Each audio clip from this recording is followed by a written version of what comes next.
Sabe, pessoal, meus amigos, eu quero falar algo para vocês de verdade. Essa palavra de hoje é uma palavra um pouco como se fosse uma palavra de ajuste, mas o Senhor me tocou muito com essa palavra e eu quero dizer algo para vocês. Gente, eu não sei vocês, mas a gente analisando a situação atual do mundo, essa palavra intervenção é uma palavra extremamente necessária no nosso meio. Esse é um tempo em que o Senhor precisa intervir. Gente, que loucura a gente está vivendo. É ou não é? Só sou eu que penso isso. Que tempo difícil, que dias difíceis nós estamos vivendo enquanto igreja.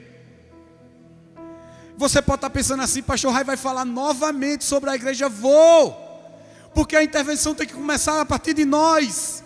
Nós precisamos de uma outra reforma. Eu ouvi 2 améns, eu vou tentar de novo. Nós enquanto igreja precisamos de uma nova reforma.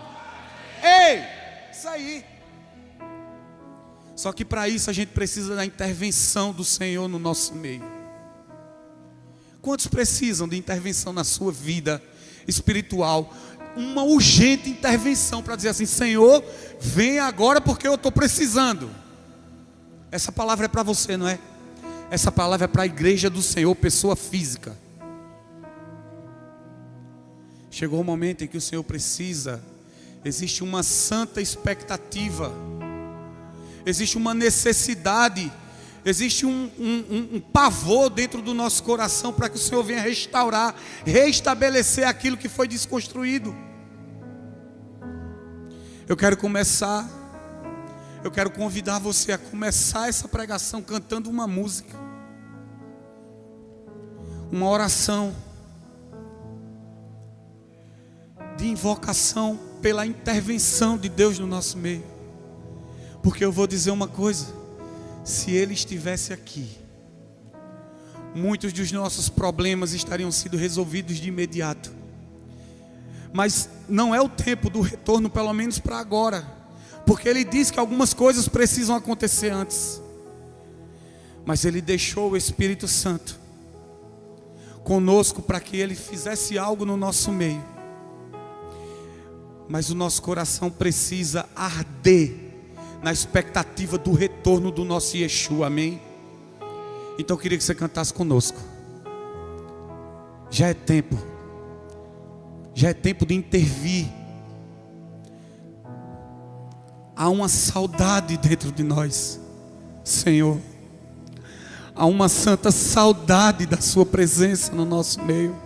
Feche os seus olhos, ore por isso. Deus, coloque a paixão pelo seu retorno. Jesus, coloque paixão pelo seu retorno.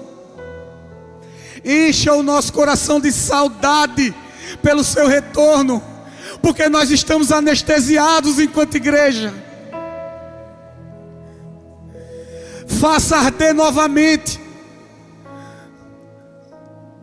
a expectativa para a volta de Cristo.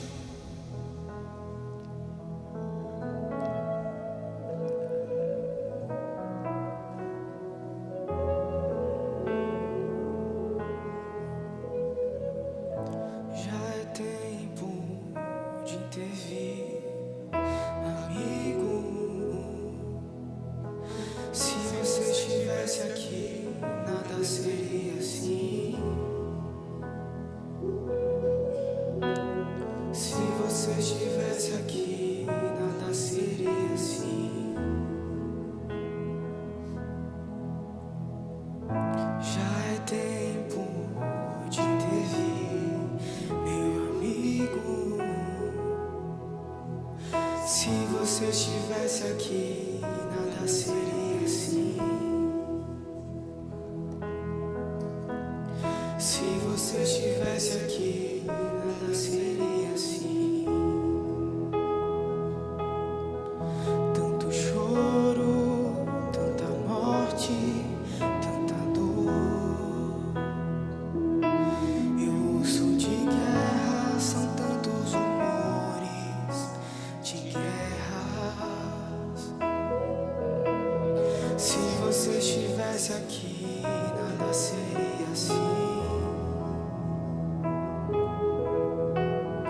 você estivesse aqui, nada seria assim.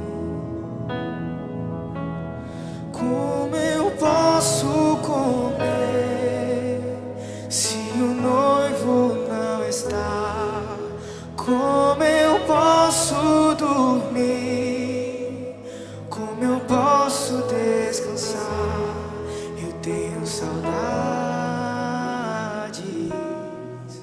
querido. Eu tenho saudades, meu amigo. Como eu posso comer se o noivo não está? Como eu posso dormir? Como eu posso descansar? A comida perde o sabor e a flor perde o perfume. O abraço perde o calor enquanto eu não te vejo sobre as nuvens. Se você estivesse aqui, nada seria assim. Se você estivesse aqui, nada seria assim. Tanto choro, tanta morte, tanta dor. Eu ouço de guerra, são tantos rumores de guerra. Se você estivesse aqui, Nada seria assim. Se você estivesse aqui, nada seria assim. como eu posso? Como eu posso comer Se o noivo não está? Como eu posso dormir? Como eu posso descansar?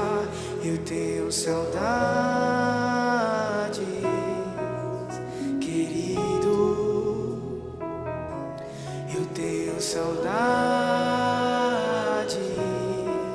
meu amigo. Como eu posso comer se o noivo não está? Como eu posso dormir? Como eu posso descansar?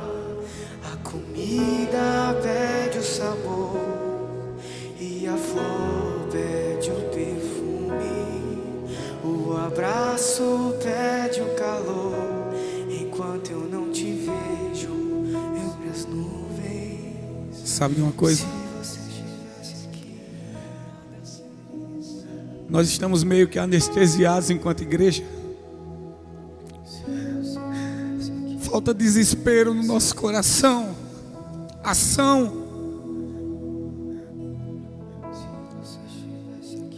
Parece que as expectativas da promessa de retorno foram cessadas no nosso coração.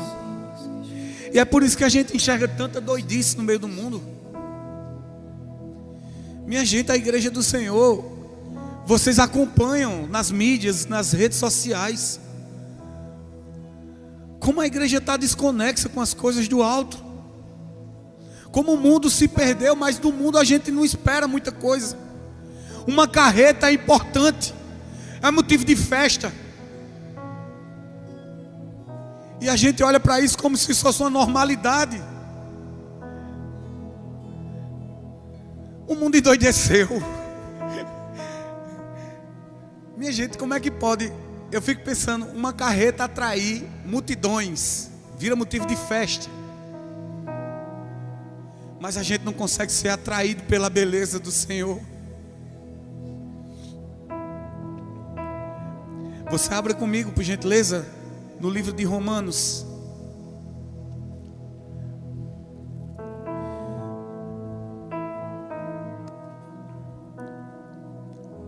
Nós precisamos, Senhor, da sua intervenção.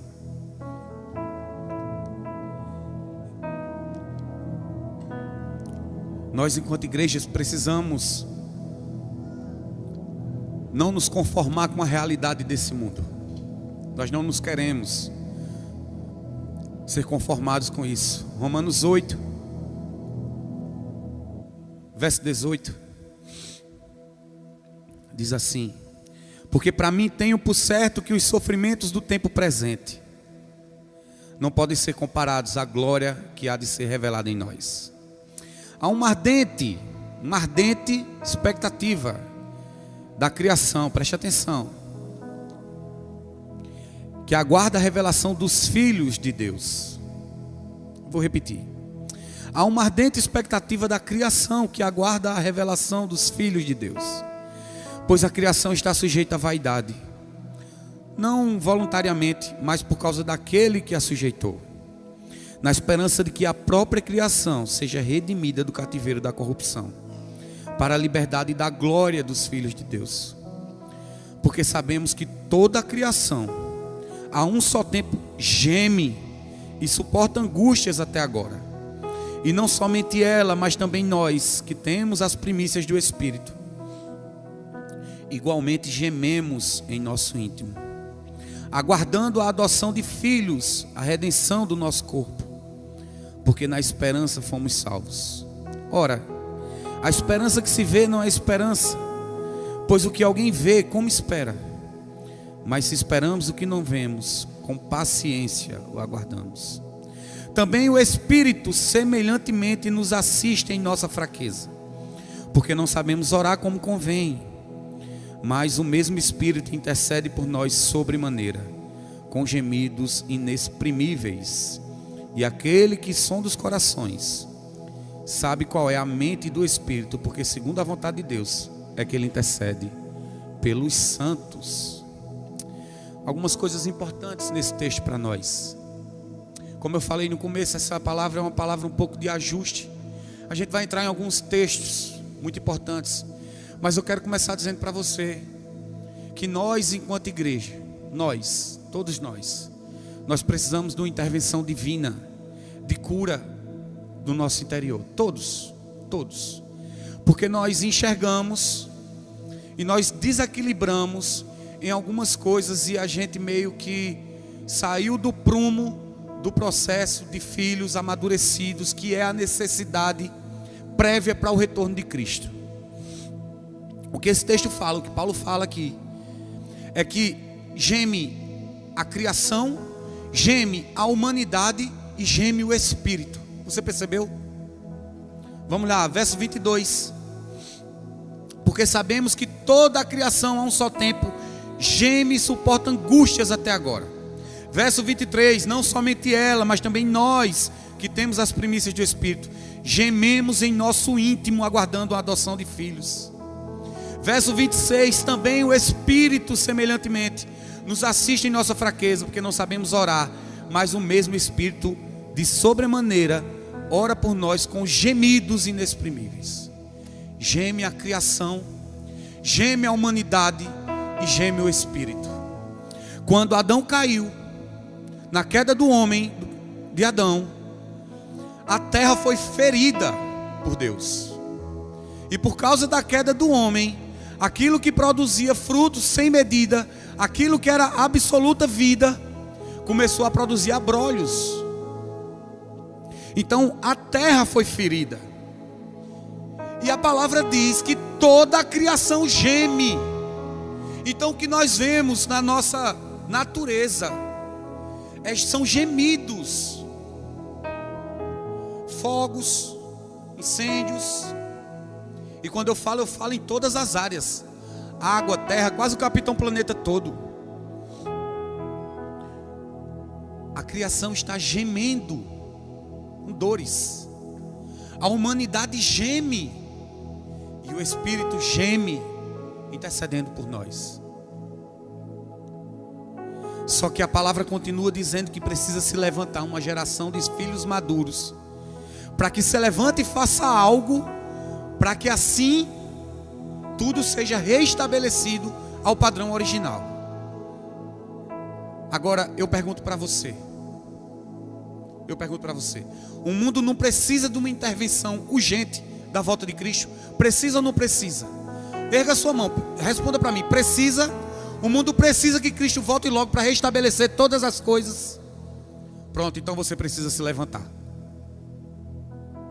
Essa é a necessidade. A igreja precisa se levantar em maturidade. Os filhos precisam se levantar. Essa convocação, essa responsabilidade é minha e também é sua. Aí eu parei de ouvir o amém. Amém. A criação geme, a humanidade geme, o Espírito geme, aguardando a manifestação dos filhos maduros. Deixa eu dizer algo para você. Mateus 24 diz que antes que o terrível fim venha, terrível para alguns, benéfico para os outros, para nós que somos filhos, acontecerão algumas coisas. E Mateus 24 diz que isso são o início das dores de parto. Quem é mãe sabe um pouquinho do que isso representa.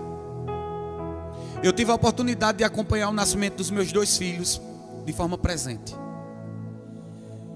Meu primeiro filho hoje tem 15 anos. Há 15 anos atrás, ele nasceu em janeiro. 15 anos atrás, minha esposa, ela entrou em trabalho de parto. Nós somos primos, para quem não sabe. Então a gente vem da mesma cidade e a gente estava em outra cidade, na cidade da nossa família, a quase 200 quilômetros daqui de João Pessoa. E ela entrou em trabalho de parto. E sabe onde é que eu estava? O pastor, um dos pastores da casa, eu estava embriagado. A verdade é essa, eu estava embriagado. E eu fui pegar um violão para continuar bebendo. E quando eu cheguei lá, estava aquela muvuca na frente da casa. E disse, Aninha está com contração. E eu saí de lá para que a gente tivesse nosso filho aqui em João Pessoa.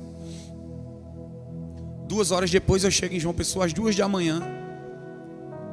Cheguei em João Pessoa e eu entrei para a sala de parto junto com a Analice. E onde eu quero chegar com isso?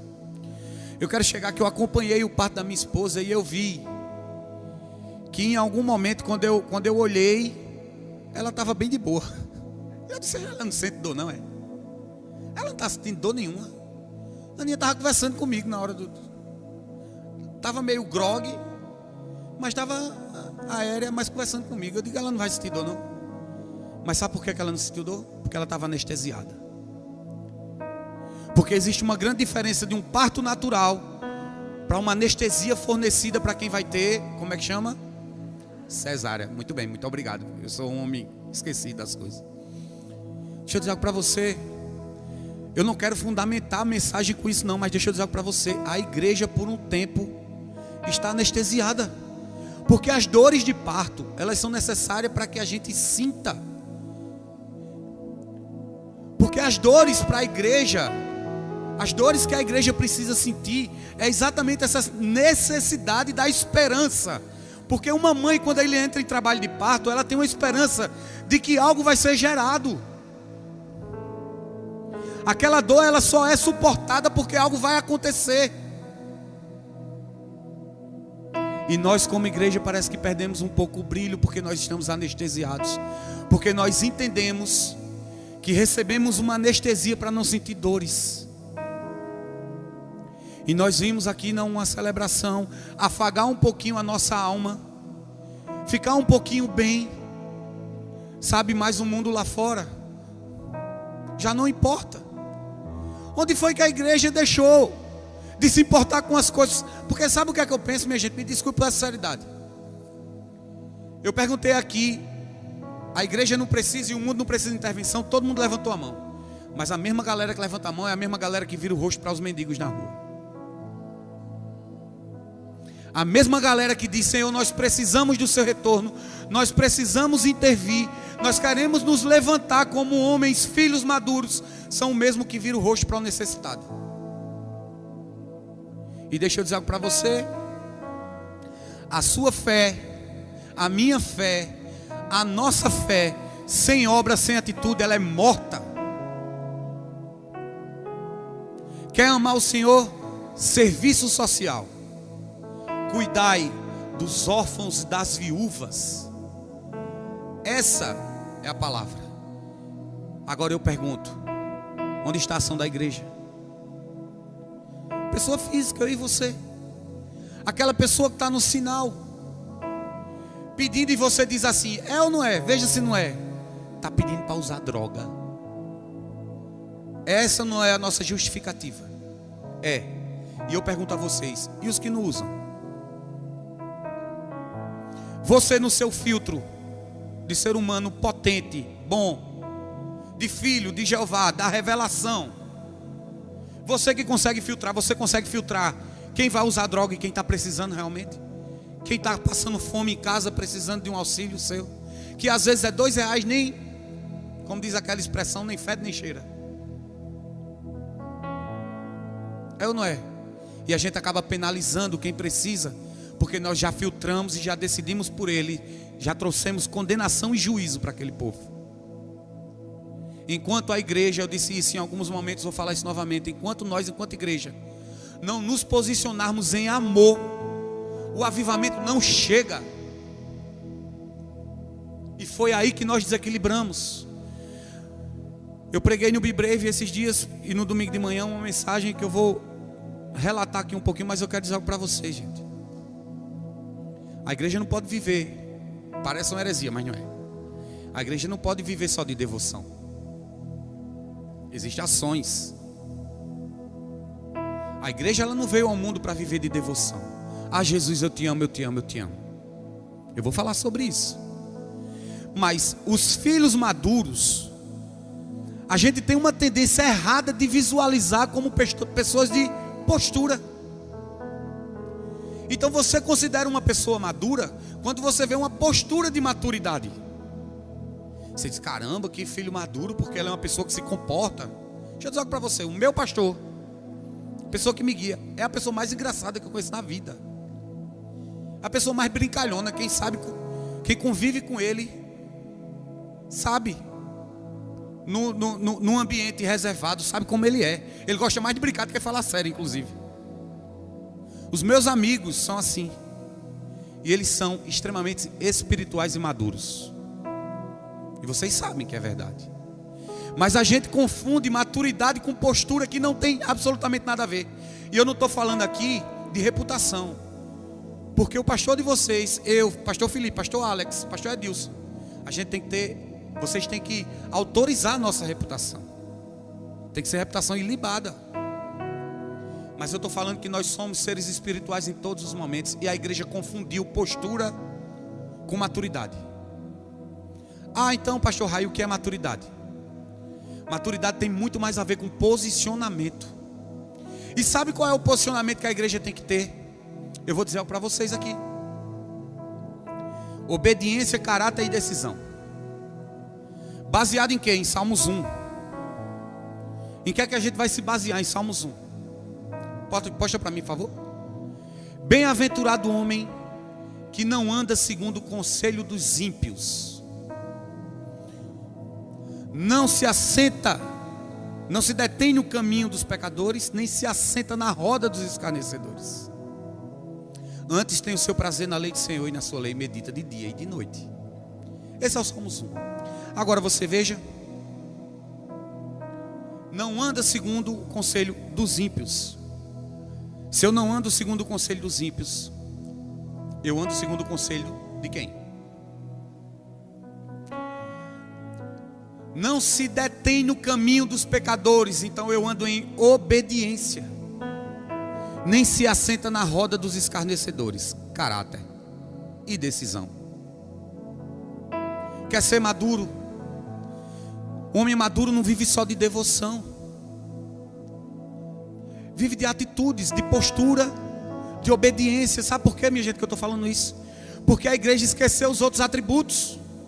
E a igreja investe tempo, e é óbvio que tem que investir em devoção, mas esquece da sua responsabilidade. Nós temos responsabilidade. Mateus 15, 3 ao 9. Coloca aqui para mim. Deixa eu ler essa delícia para você. O próprio Jesus falando. Ele, porém, respondendo, disse-lhes: por que transgredis vós também o mandamento de Deus pela vossa justiça? Porque Deus ordenou dizendo: honra teu pai e tua mãe, e quem maldisser o pai ou mãe certamente morrerá. Pode passar. Mas vós dizeis: qualquer que disser ao pai ou à mãe, é oferta ao Senhor o que poderias aproveitar de mim. Esse não precisa honrar nem a seu pai nem a sua mãe. Passa aí. E assim invalidastes pela vossa tradição o mandamento de Deus. Pode passar. Olha que delícia. Hipócritas, bem profetizou Isaías a vosso respeito, dizendo: este povo se aproxima de mim com sua boca e me honra com seus lábios, mas o seu coração está longe de mim. Sabe o que é que ele está dizendo aqui? Existe uma geração que honra o Senhor com os lábios, que declara que Ele é digno, santo, maravilhoso, justo, que é muito bonito de ver, mas não obedece princípios. Maturidade tem a ver com honra aos princípios. Maturidade tem a ver quando eu junto caráter, obediência, e misturo a minha devoção. Salmos 1 começa: bem-aventurado quem não anda segundo o conselho dos ímpios, não se detém na roda dos pecadores, não se assenta na roda dos escarnecedores. É decisão. Aí ele vem para a devoção. Antes tem o seu prazer na lei do Senhor, e nela medita de dia e de noite. Você percebe o conjunto da coisa? Percebe que andam unidos, mas a gente separou. A igreja aprendeu muito a ser uma igreja devota. Aprendeu muito a um ambiente de adoração, de exaltação, de dizer que Ele é santo, de dizer que Ele é justo, mas cadê o seu caráter? Começa a andar em conjunto. Aí o Salmos 1 termina dizendo qual é a consequência de quando a gente junta essas duas coisas. Quando ele diz: antes tem o seu prazer na lei do Senhor, nela medita dia e de noite. Aí ele continua a coisa mais linda. E ele diz: este será como árvore plantada junto a ribeiros de água, que dará fruto na estação apropriada. Sabe por que nós não estamos frutificando? Porque quando a gente fala em estação apropriada, a gente já tem um obstáculo aqui. Porque a igreja, ela desaprendeu tanta coisa que até a estação apropriada a gente não sabe o que é.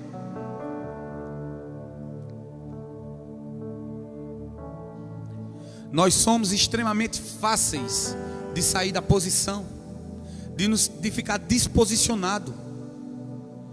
Como é que isso acontece?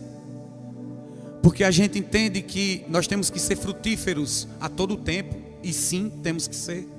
Mas existem estações que existe preparação para fruto. E a igreja não entendeu isso ainda. E nós nos perdemos no que é a estação apropriada. Porque se está feio para você no momento, cara, essa é a sua realidade. Sabe, trabalha para modificar, porque na estação apropriada você vai frutificar. Mas nós nos prendemos à realidade atual. E eu quero dizer para você que assim como na nossa natureza existem estações para que se gere fruto. Existem coisas em você que hoje é feia, mas que você está semeando para colher na estação apropriada. Amém? Você acredita nisso? Então o que é que acontece? Acontece que a nossa realidade funciona da seguinte forma. Vamos lá, vamos gerar algo aqui, construir. Jesus nos aceita, que a gente tem o costume de dizer assim: nós aceitamos Jesus, né? Jesus nos aceita. Ele olha para a gente e diz: você, te chamei. E aí você aceita Jesus no seu coração, e você decide mudar a sua vida. É assim ou não é? E aí aquele amor, aquela paixão, aquela devoção, e você diz assim: agora ninguém mais me segura. E você começa a frutificar, a vencer passo a passo o seu pecado. Aqueles pecadinhos pequenos você chuta de lado, de letra, faz o que tem para fazer. Aqueles maiores demora um pouquinho mais, mas você vai vencendo, é ou não é? Não é assim que funciona a nossa vida, de fé em fé, de glória em glória? Aí a gente começa a flertar com algo que é extremamente perigoso. Porque a gente perde o centro do equilíbrio da vida cristã. Porque aí ou a gente vai se achar demais, ou a gente vai se achar de menos. Sabe o que é que Paulo diz em Hebreus 5, versículo 11? Se você puder colocar aqui para mim, a gente vai ler um bocado de versículo hoje. Hebreus 5, eu digo que é Paulo porque a mensagem parece muito. O autor de Hebreus é desconhecido, mas aparenta muito ser ele, certo? E ele diz assim: a gente ainda tem muita coisa para dizer, que é de difícil interpretação. Porquanto vos fizestes negligentes para ouvir. Pode continuar. Porque devendo já ser mestres pelo tempo, ainda necessitais de que se vos torne a ensinar quais sejam os primeiros rudimentos da palavra de Deus. E vos haveis feitos de tal maneira que necessitais de leite e não de alimento sólido. Até aqui. Está aqui um problema de desequilíbrio. Gente com 50 anos no evangelho. 50 anos de evangelho, 10, 15, 20 anos. E a gente tem que ensinar aquilo que é elementar, aquilo que é inicial, onde já deveria ter se levantado com maturidade.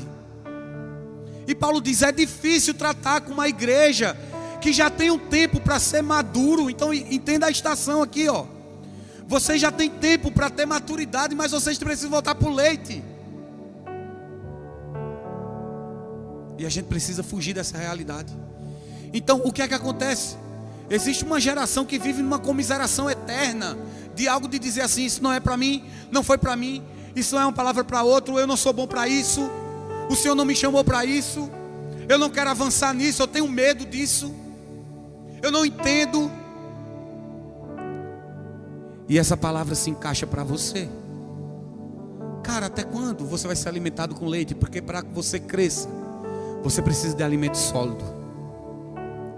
Mas quando isso não acontece, a gente vai para o outro extremo. Tiago 3,13. Quando a gente vai ultrapassando os pecados, a gente vai vencendo as batalhas, e a gente vai lutando, batalhando, o Senhor vai nos dando vitória. Aí sabe o que é que a gente faz? A gente se acha autossuficiente, vitorioso, nós somos bons, e se levanta uma igreja soberba. E aí Tiago vem com essa garapa. Ele diz assim: quem dentre vós é sábio e entendido? Aí vê só que coisa linda. Mostre pelo seu bom trato as suas obras em mansidão e sabedoria. Pode passar. Mas tendes amarga inveja e sentimento contencioso em vosso coração. Não vos glorieis, nem mintais contra a verdade. Pode passar. Essa não é a sabedoria que vem do alto, mas é terrena, animal e diabólica. Eita, foi pesado, não foi? Foi ou não foi? Sabe o que acontece? Eu vejo. Vou ser sincero a vocês, eu vejo gente que se converteu agora. Eu vejo gente convertida agora, aceitou Jesus recentemente. Rapaz, numa pompa, dizendo que é o super-herói, saindo dizendo aí que os outros não são crentes, dizendo que o povo não tem Deus. A gente entra num ambiente de arrogância que é diabólico. E se a gente faz isso com os nossos irmãos aqui de dentro, você imagina o que a gente não faz lá fora.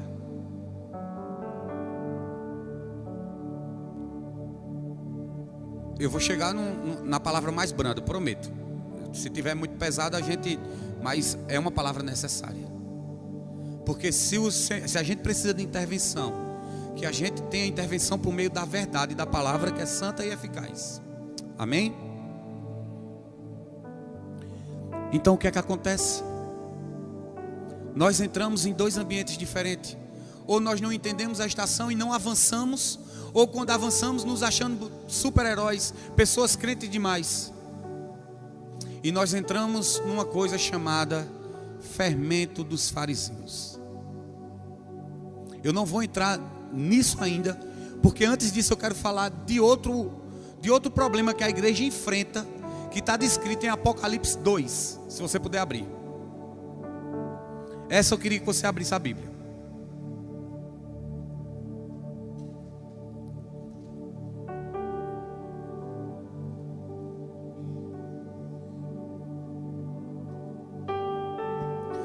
Apocalipse 2:12. Escreva esta carta ao anjo da igreja em Pérgamo. Esta é a mensagem daquele que tem a espada afiada dos dois lados. Conheço o lugar onde você vive. A cidade está onde o trono de Satanás. Ainda assim você permanece leal ao meu nome. Veja que elogio. Imagine você recebendo esse elogio. recusou-se a negar sua fé em mim, até mesmo quando Antipas, minha testemunha, foi fiel, foi morto onde vocês vivem, o lugar de habitação de Satanás. Aí ele vem numa particular adversativa aqui, diz assim: contudo, tenho contra vocês algumas queixas. Vocês toleram em seu meio pessoas cujo ensino é semelhante ao de Balaão, que mostrou a Balaque como faz o povo de Israel tropeçar. Ele instigou a comer alimentos oferecidos a ídolos e praticar imoralidade sexual. Veja só, ele não está dizendo que eles praticavam, pelo contrário. Ele começa elogiando. Ele diz: tenho contra ti que você tolerou. E esse é um tempo onde a igreja tem tolerado muita coisa, gente. E eu estou falando de igreja, pessoa física, você mesmo, eu. Nós temos tolerado coisas que não é mais para a gente tolerar. Nós temos caído em coisas que não é mais para a gente cair. Ele continua: de igual modo, há entre vocês alguns que seguem o ensino dos nicolaítas. Portanto, arrependai-vos, e eu os virei subitamente até você, e lutarei contra eles com a espada da minha boca. Nicolaítas, cultura impregnada na igreja de uma ação contrária às ações do evangelho. Gente infiltrada, os nicolaítas eram infiltrados para pregar uma cultura contrária à ação do evangelho. Veja só, esse é um tempo em que a igreja não precisa mais tolerar esse tipo de coisa. A gente não pode mais tolerar algumas coisas dentro da igreja. Sabe, eu não vou entrar aqui em discussões para outras igrejas, porque esse não é o foco. Mas a gente tem tolerado tanta coisa. O comércio dentro da casa de Deus, temos ou não temos? Temos até alimentado. Eu pergunto a você, nos últimos dias, será que esse peso recai sobre você? Será que você é uma dessas pessoas que alimenta o sistema? Como igreja madura, você está pagando para ir show dentro de igreja, pagando para ouvir o evangelho que veio de graça, e que de graça tem que ser passado. É só um exemplo, não vou entrar nisso não. E nós entramos em uma outra cultura que essa leveda uma massa toda. Falei sobre isso domingo passado, eu quero repetir. Quem estava aqui no domingo de manhã, domingo retrasado eu acho, eu quero falar sobre isso. E eu quero que vocês abram aí em Marcos 8. Vou só passar por cima aí, tá?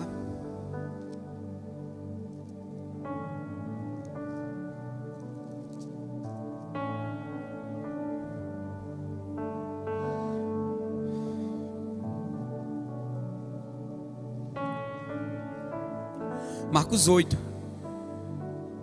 verso 14. Ora, aconteceu que eles se esqueceram de levar pães, e no barco não tinha consigo senão um só. Preveniu Jesus dizendo: vede, guardai-vos do fermento dos fariseus e do fermento de Herodes. E eles discorriam entre si: é que não temos pão. Jesus, percebendo o que lhe perguntou, lhe perguntou: por que discorreis sobre não terdes pão? Ainda não compreendestes? Tendes o coração endurecido? Teu olho não vê? Os ouvidos não ouvem? Não vos lembrais de quando partis 5 pães para 5.000 pessoas? Quantos cestos e pedaços recolhestes? E eles disseram: 12. E quando partis 7 pães para 4.000? Quantos cestos cheios de pedaços recolhestes? E eles responderam: 7. E Jesus disse: não compreendeis ainda? Deixa eu facilitar o entendimento aqui, contextualizar. Jesus vinha da primeira e da segunda multiplicação dos pães. Os discípulos estavam com ele. Após a segunda multiplicação dos pães, Jesus vai para Betsaida, certo? A intenção é de curar um cego. Só que nesse meio termo, os fariseus vêm e dizem: Jesus, nos dê um sinal. A resposta de Jesus foi prática, direta e dolorosa. Ele disse: por que vocês estão me pedindo um sinal, geração perversa? De modo nenhum darei um sinal para vocês. E quando ele sobe no barco, ele diz aos seus discípulos: diz, cuidado com o fermento dos fariseus. Os discípulos, sem entender muita coisa, achavam que eles estavam falando, que Jesus estava falando isso, porque eles esqueceram o pão da multiplicação. E a igreja está se comportando como os discípulos. Porque enquanto Jesus nos alerta, enquanto Deus nos alerta para algo que é espiritual, nós ainda enxergamos como algo terreno. Enquanto Deus traz um alerta sobre o fermento dos fariseus, que leveda toda uma massa, que é perigoso para a igreja, nós estamos achando que o problema é porque a gente esqueceu o pão. Agora, o que é o fermento dos fariseus? Do que Jesus está falando? E você pode agora armar seu coração e dizer: vou pensar num bocado de gente. Vou levantar agora um bocado de gente que eu estou pensando aqui. Tudo fariseu. Tudo diz que é crente e nenhum é crente. Deixa eu dizer algo para você. A cultura dos fariseus, o fermento dos fariseus é algo que atinge um povo. Inclusive você pode estar dentro, sem nem perceber. E é por isso que Jesus diz: um pouco de fermento, por menor que seja a quantidade, leveda e estraga toda uma massa.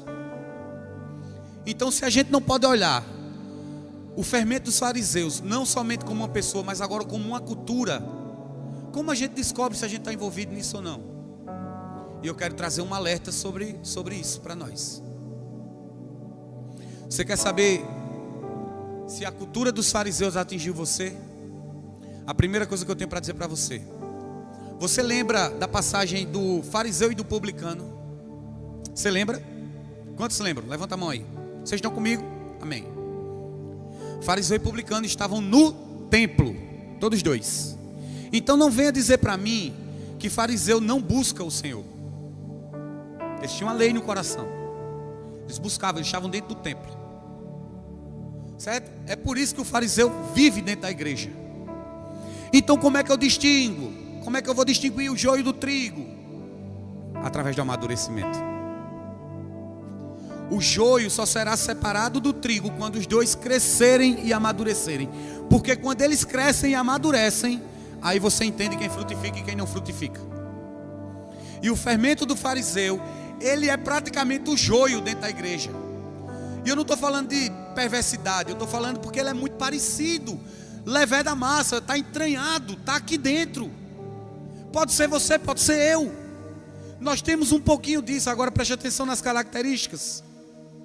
Se acha muito espiritual, conhecedor da palavra, persuasivo, fala bonita, respaldado, vestes de santidade, buscam ao Senhor. E pai, você está dizendo: não, isso aí é crente, pastor Rai. Acaba de sair, é crente. Só que tem um porém. Tem algo que difere quem está absolvido pela cultura dos fariseus e quem é um genuíno seguidor da palavra de Deus. Uma palavrinha bem pequenininha, de 4 letras, chamada amor. É isso que distingue o fermento do fariseu para um cristão singelo, maduro. Porque a gente encerrou. Qual é a parte mais constrangedora de uma celebração? Se eu for perguntar a você aqui, você vai dizer assim para mim: é quando o pastor Edilson olha e diz: olha aí para o seu irmão, libera uma palavra. Não é constrangedor? Não gosto também não. Sabe por quê? Porque a gente não é mais relacional. Porque a igreja deixou de se relacionar. Quando alguém diz assim: ora, se junta com 5 e ora, não é constrangedor? Eu nem conheço essa criatura. Como é que eu vou me juntar com uma pessoa? Olhe para o seu irmão, aí você está de lado de uma pessoa que você não conhece. Aí você olha e diz assim: para que eu vou passar por isso? Sabe por quê? Porque nos últimos dias o amor de muitos esfriará.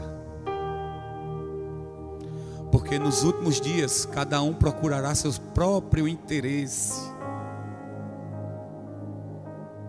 E nós já fomos nesse processo consumidos pelo fermento dos fariseus. Sabe por que Jesus disse assim: de modo nenhum te darei um sinal? para os fariseus? Porque sinal nenhum justifica uma atitude de Jesus para um fariseu. O fariseu não busca sinal, ele busca prova. O que os fariseus queriam naquela época eram provas para a condenação de Jesus. E você diz assim: Deus me livre de querer condenar Jesus novamente. Ah, é? Sabe quando foi que a igreja caiu? Sabe quando foi que a gente se perdeu? A gente se perdeu no momento em que a gente tirou o dedo para apontar para o Pai, e a gente colocou o dedo para fazer os nossos irmãos de escada e apontar para mim. Porque deixa eu dizer para você uma característica muito forte de um fariseu: é quando um irmão está caindo e a gente utiliza ele de escada para a nossa glória, para o nosso ego, para a nossa vaidade. E você declara o que o fariseu declarou dentro do templo: ainda bem, Senhor, que eu não sou ele. É assim ou não é? Respondam. É ou não é? É. Porque a queda do nosso irmão se tornou uma escada para o nosso ego, para a nossa vaidade. Misericórdia, meu amor. Você com essa camisa, estou brincando. Deixa eu dizer algo para vocês, gente. A gente esfriou em relacionamento. Eu compartilhei com os meninos aqui no domingo de manhã. Eu disse: olha, eu participei do sopro, do pequeno sopro de avivamento dos anos 2000. Tive a graça, o Senhor me deu, de participar desse processo. Eu sou velho. Desde 1998 que eu entrei na igreja, me desviei no processo. Mas eu peguei esse tempo. E sabe o que é? Que as pessoas ministravam dentro dos cultos. Recebi um novo coração do Pai, coração regenerado, coração transformado, coração que é inspirado por Jesus. Como fruto desse novo coração, eu declaro a paz de Cristo, te abençoo, meu irmão. Sabe outra música? Como é precioso, irmão, estar bem junto a ti, e junto lado a lado andarmos com Jesus. Sabe outra? Sei que foi pago um alto preço para que contigo eu fosse um, meu irmão. Não vou calar meus lábios, vou profetizar. Sabe por que é que não se canta mais? Porque é constrangedor. Porque se relacionar, porque o amor, o maior de todos os dons, o dom mais sublime, o mais importante, a igreja deixou de ter, tornou secundário. E eu pergunto: que maturidade é essa que nós temos, que nós não conseguimos nem ao menos nos relacionar? Diga que eu estou mentindo. Estou não. Cessou, e eu vou repetir o que eu falei agora há pouco. A igreja quer avivamento. A igreja busca avivamento. A gente quer. Avivamento, ele vem por arrependimento, primeiramente. E para que o avivamento venha, e a gente sabe que não é pela ação humana, é pela ação de Deus, a gente precisa também nos relacionar em amor, que é o maior dos dons. Quer saber se você foi invadido, consumido pela cultura dos fariseus? Você passou de um adorador para um fiscal da adoração dos outros. Era assim que os fariseus faziam. Quando eles procuravam provas de Jesus, ele dizia assim: o que é que ele está fazendo? Você foi curado? Eu vou terminar o texto daqui a pouco, com João 9 vai falar exatamente sobre isso. Jesus vai a um lugar para curar alguém, e quando Jesus cura, o fariseu diz assim, chama o cara e diz: você foi curado? Como foi que Jesus fez isso? Quem é esse cara? Sabe por quê? Porque na cultura dos fariseus, muito mais importante do que a obra que Deus faz na vida do outro, é aquilo que a gente enxerga, a prova que a gente quer. Como foi que ele fez isso? Por que ele fez isso? Os questionamentos. Que história é essa? Quem foi que fez isso? Como é isso aí? Não é assim que a gente faz? Questiona tudo, passa a ser fiscal, fiscalizando mesa. Aí tem Deus, aí não tem Deus. Tem Deus ali, não tem Deus aqui não. E a gente sai de uma cultura sadia de viver reino para uma cultura demoníaca, diabólica do cão, de fiscalizar os outros, de dizer você é de Deus, você não é de Deus. Ah, aquela pessoa não dou com ele não, meu santo não bateu com dele, só sou do candomblé. Desculpe, gente. Pelo amor de Deus, que caia essa cultura de fiscal de adoração aqui nessa casa. Uma vez eu estava ali quietinho, olhando as coisas acontecerem, vendo, tentando me tornar um atalaia, tentando reconhecer o ambiente. Uma pessoa chegou para mim e disse: pastor, o senhor não gosta muito de levantar as mãos não, né? Eu disse: vai procurar a tua turma. Oxe, me deixa em paz. É uma mania de perseguição. É um negócio de dizer assim: não, é comigo que está olhando para mim. Ninguém está olhando para você não, crente. Pelo amor de Deus, amadurece. Que a minha justiça própria caia. Me ajudem. Vamos parar. Amém? Amém mesmo? Está todo mundo comigo? Amém. Então assim, gente, a gente precisa eliminar algumas coisas dentro da casa do Senhor. A gente não pode tolerar mais algumas coisas. Sabe, quem prega uma cultura errada, cara, onde foi que acabou a denúncia? Sabe, porque a gente não obedece mais padrões. Então se uma pessoa erra, a gente não tem capacidade de chegar e dizer: irmão, deixa eu falar para você, eu acho que você errou aqui, em amor. Zela por ele, cara. Zela pelo teu irmão que está aqui aprendendo com você. Mas a gente se tornou melhor do que o outro. Não vou me expor. E fica fofocando por trás. Eu sei como é que funciona, minha gente. Eu estou na igreja faz tempo, ó. Eu sei como funciona tudinho. Aí diz: não, só compartilhei. Compartilhei porque é meu irmão de mesa. Cuidado, minha gente, cuidado. E eu pergunto, vou fazer uma pergunta difícil para você. Se o mundo precisa de uma intervenção divina, do retorno de Cristo, se a gente entende essa necessidade, se a gente tem a tendência a dizer: foi Adão que caiu, mas precisa se levantar uma nova geração, a minha pergunta para você é bem simples: você vai deixar essa geração passar? Vai passar essa geração? Vai ter que se levantar uma nova geração para dizer: eu me posiciono?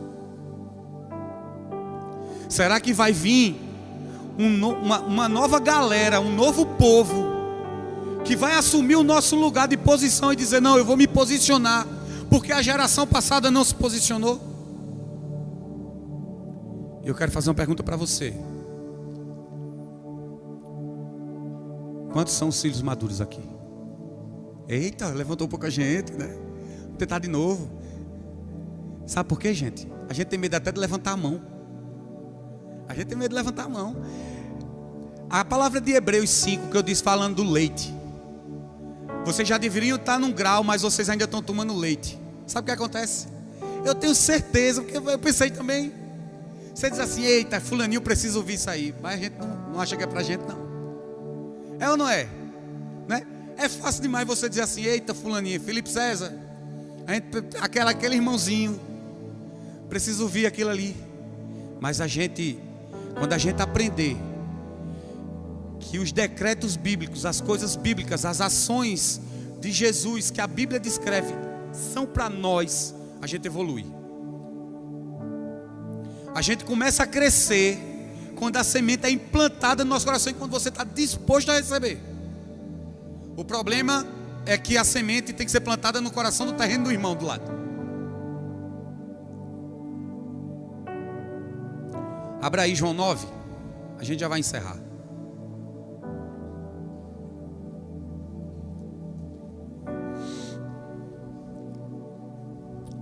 Eu falei de fermento dos fariseus, não foi? Depois da multiplicação, da segunda multiplicação dos pães, Jesus ele faz 3 curas. Ele no seu ministério ele faz 3 curas.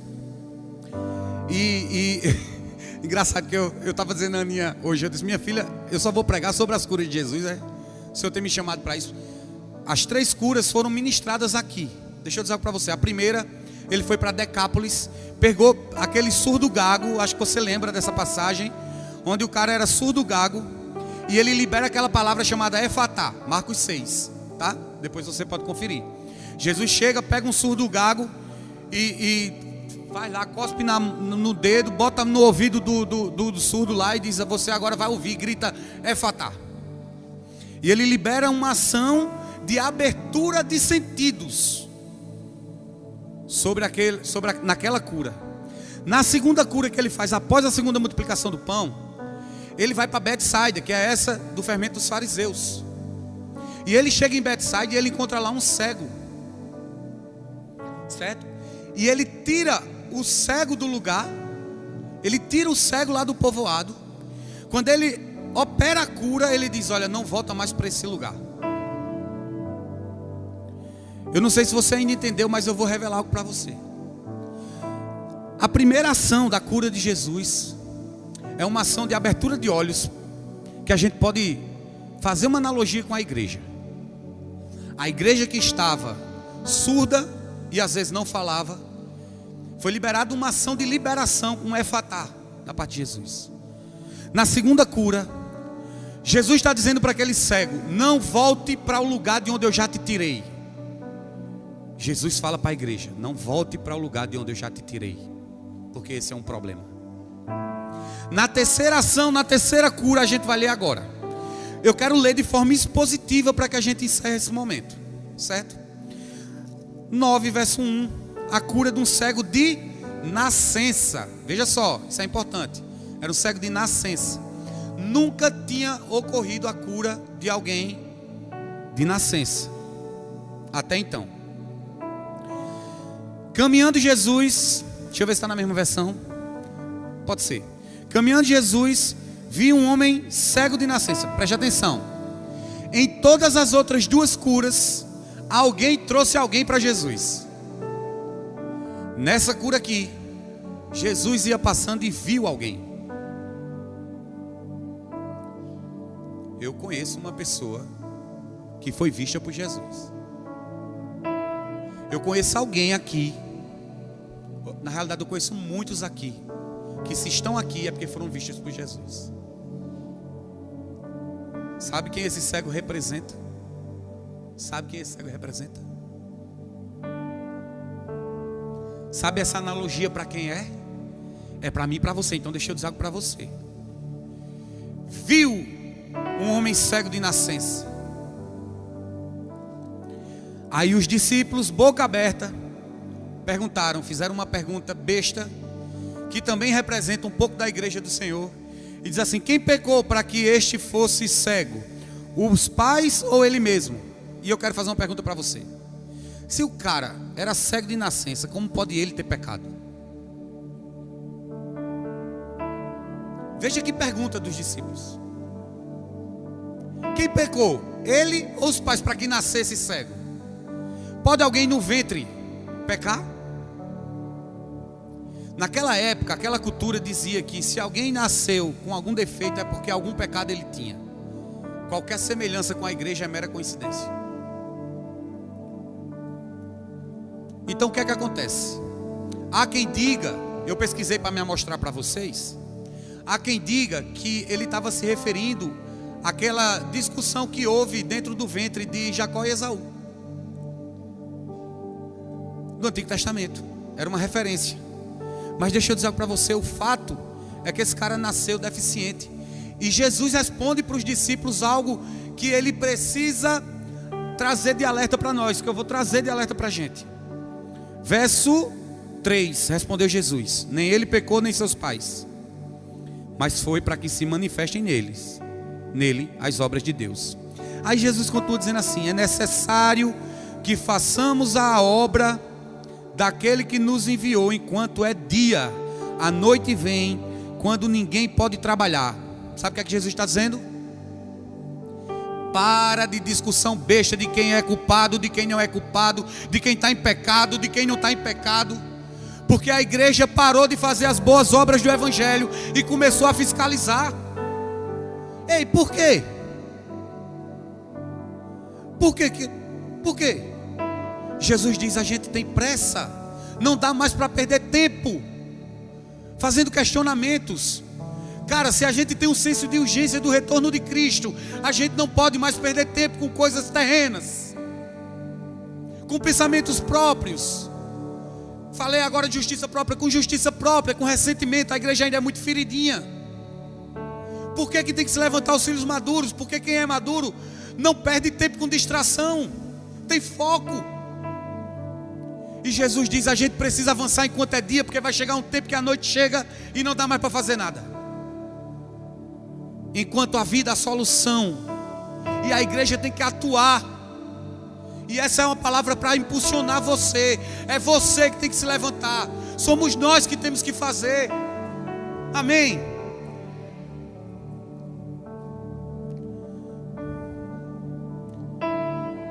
Enquanto estou no mundo, eu sou a luz do mundo. Aí dito isto, ele cuspiu na terra e, tendo feito lodo com saliva, aplicou nos olhos do cego. A mesma ação das outras duas manifestações de cura. A gente não pode nunca declarar aqui que isso quer dizer alguma coisa, porque pode ter sido só uma ação de Jesus. Ele poderia ter se manifestado de outras formas. Mas lembra da terra ferida? Eu quero trazer uma analogia aqui, pedir licença do contexto aí. Lembra da terra ferida que eu falei, que produziu abrolhos agora? Lembra que o cego era de nascença? Quando Deus verbaliza algo, quando Jesus verbalizou, cuspiu, liberou algo da sua boca, mesmo com a terra ferida, ele fez um lodo, ele misturou. A terra está ferida, mas a ação de Deus, ela permanece. Deixa eu dizer algo para você. Aquilo que a gente parece, que parece para a gente, que não tem mais jeito, tudo aquilo que você enxerga e diz assim: não tem solução mais para esse mundo. Deixa eu falar uma coisa para você: o nome de Jesus ainda reverbera. Deus ainda está atuando. E Ele está liberando cuspe na terra ferida. Sabe para quê? Para trazer a posição original àquele que nasceu cego.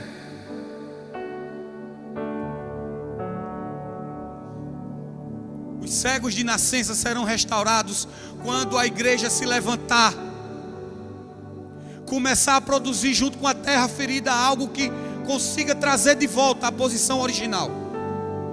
E aí ele volta. Essa é a maravilhosa mensagem de cura.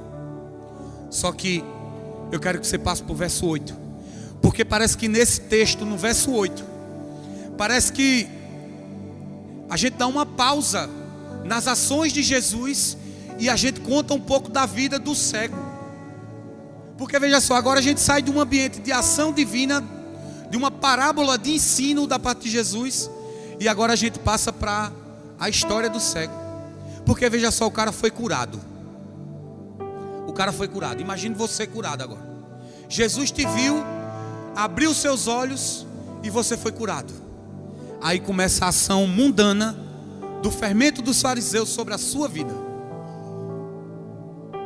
Porque a Bíblia diz, a partir do verso 8, diz assim: então os vizinhos e os que dantes o conheciam de vista, como um mendigo, perguntaram: não é este o que estava sentado pedindo esmolas?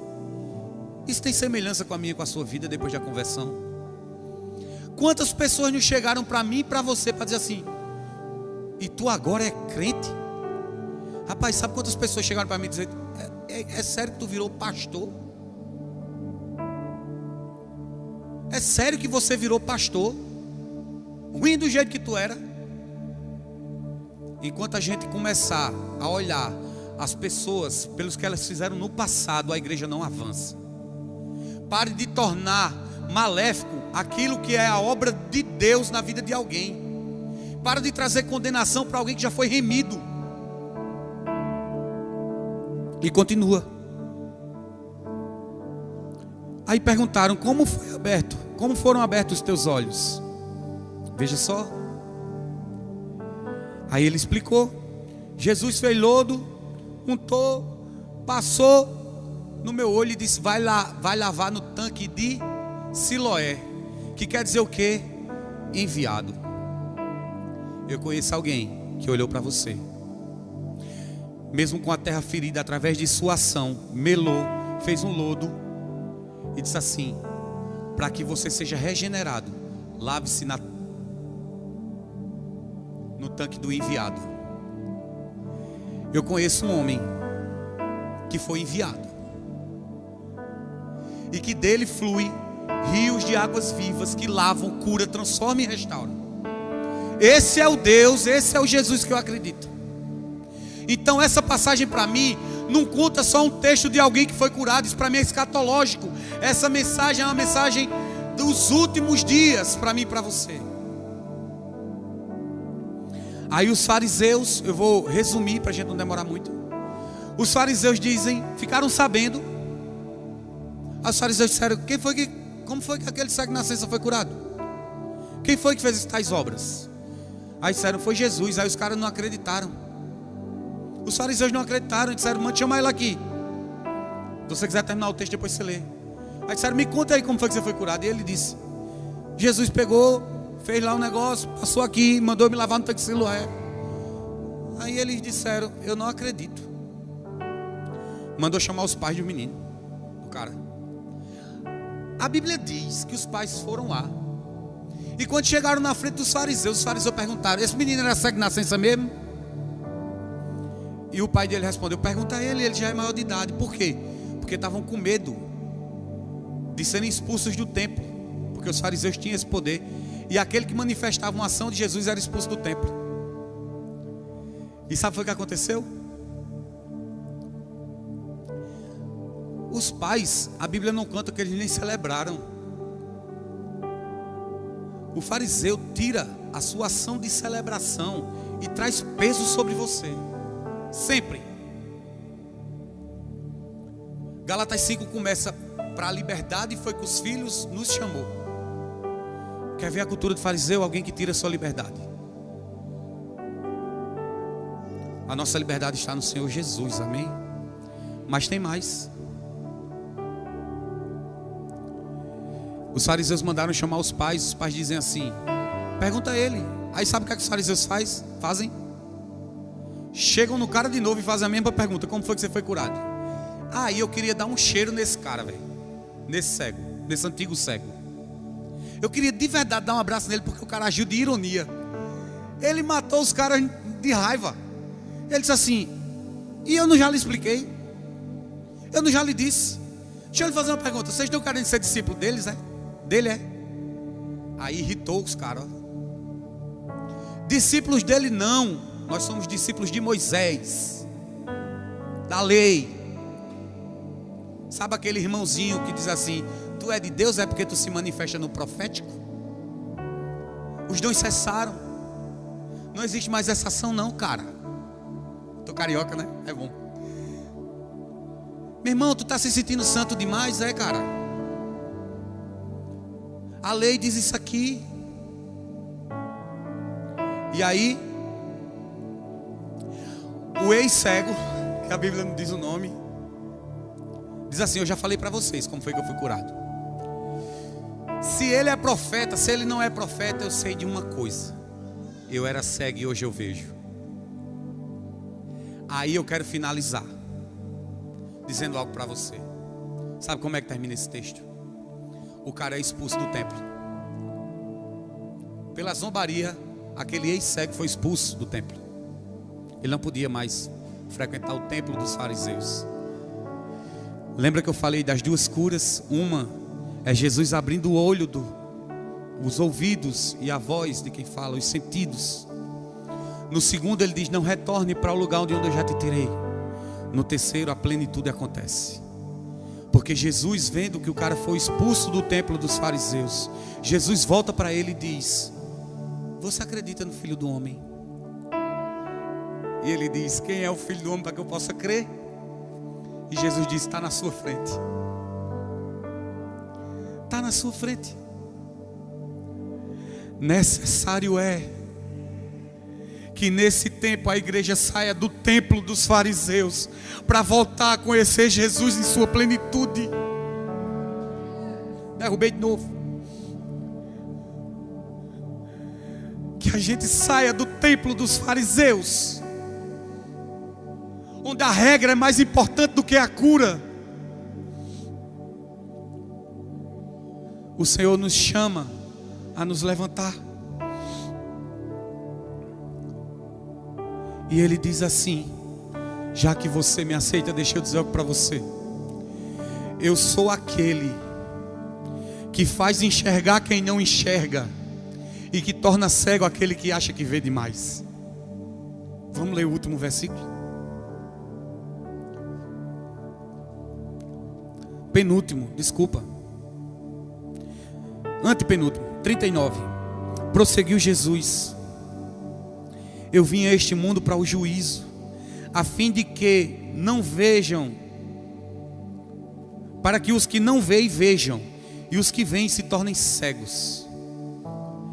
Alguns dos fariseus que estavam perto dele perguntaram-lhe: acaso também nós somos cegos? Olha a resposta de Jesus, meu Deus.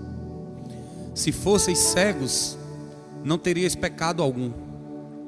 Mas por que agora dizeis, não vemos, nós vemos, subside, permanece o vosso pecado? Jesus veio para fazer quem durante muito tempo não chegou enxergue. Mas ele também veio para trazer juízo para aqueles que acham que enxergam demais, que são muito bons. Não enxerguem. Porque ele estava dizendo assim: vocês não veem o que é mais importante. Isso vocês não conseguem ver. O Filho do Homem. Tem tanta gente que está enraizado no olhar fariseu, que enxerga tudo, até os benefícios, até a cura, como os fariseus enxergaram, mas não consegue enxergar o Filho do Homem, que é o mais importante. Que se levante uma geração madura, que diga assim: eu sei de uma coisa, eu era cego, mas agora eu enxergo. Ele fez isso. Quantos querem enxergar? Quantos querem enxergar? Isso é para você? É para você? Jesus é aquele que derruba os grandes e exalta os pequenos. Esse é Jesus. Maturidade não tem nada a ver com tamanho. Maturidade tem a ver com posicionamento. Chegou um tempo em que o Senhor precisa levantar homens e mulheres posicionados. Esse é você? Esse é você? Amém, Senhor. Fique de pé nesse lugar. Vamos orar.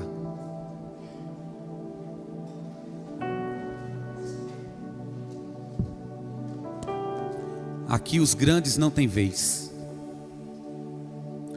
Deus está levantando homens e mulheres aliançados com Ele. Deus está levantando uma geração aliançada no propósito do seu retorno. Gente dedicado, focado, alicerçado, aliançado.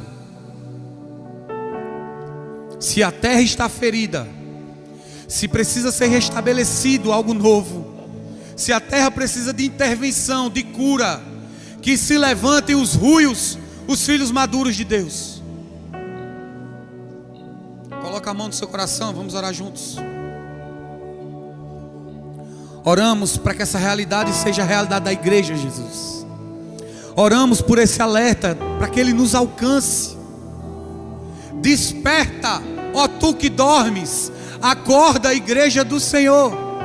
Levantem-se os ruios, levantem-se agora os filhos maduros, homens e mulheres de batalha, homens e mulheres que não perdem tempo com distrações, com ressentimentos,